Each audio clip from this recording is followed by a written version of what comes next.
மன்னருக்கு மீன் கொண்டு வந்தான் ஒரு மீனவன். அரிதான இந்த மீனைத் தாங்கள் வாங்குவதுதான் பொருத்தமாக இருக்கும் என்றான். மன்னரும் மகிழ்ந்து அவனுக்கு 5000 பொற்காசுகள் கொடுத்தார். மகாராணி கொதித்து விட்டார். ஒரு அற்ப மீனுக்கு இவ்வளவு பணமா, அதை திரும்ப வாங்குங்கள் என்றாள். முடிந்த வியாபாரத்தை மாற்றுவது அழகல்ல என்று மன்னர் மறுத்தார். சரி, அவனை கூப்பிட்டு இந்த மீன் ஆனா பெண்ணா என்று கேளுங்கள். ஆண் மீன் என்று அவன் சொன்னால் பெண் மீன்தான் வேண்டுமென்றும், பெண் மீன் என்று சொன்னால் ஆண் மீன்தான் வேண்டுமென்றும் கேளுங்கள்.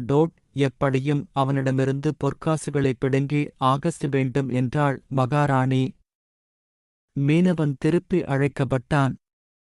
கேள்விக்கணையை மகாராணி தொடுத்தாள். அவன் உஷாராக பதில் சொன்னான். இது ஆணுமில்லை பெண்ணுமில்லை, இரண்டின் குணங்களையும் கொண்ட அதிசய மீன். அதனால்தான் அதை மன்னருக்கு கொண்டு வந்தேன் என்றான். இந்த பதிலால் நெகிழ்ந்த மன்னர் மேலும் 5000 பொற்காசுகளை கொடுத்தார். அதிலிருந்து ஒரு காசு தரையில் விழுந்து ஓடியது.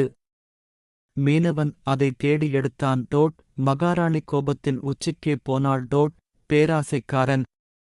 கீழே விழுந்த காசை யாராவது வேலைக்காரர்கள் எடுத்து போகட்டுமே என்று விட்டானா பாருங்கள் என்றாள் மன்னரிடம். அவன் நிதானமாக திரும்பிச் சொன்னான். நான் பேராசையில் அதை எடுக்கவில்லை மகாராணி. அந்த நாணயத்தில் மன்னரின் உருவம் இருக்கிறது. யாராவது தெரியாமல் அதை மிதித்தால் கூட என்னால் தாங்கிக் கொள்ளவே முடியாது என்றான். இதனால் இன்னும் மனம் நெகிழ்ந்த மன்னர் மேலும் 5000 பொற்காசுகளை கொடுத்தார். இப்பொழுது மகாராணி தனது வாயை மூடிக்கொண்டாள். தத்துவம்: பெண்கள் வாயை மூடிக்கொண்டு இருந்தாலே பாதி செலவு குறைந்துவிடும்.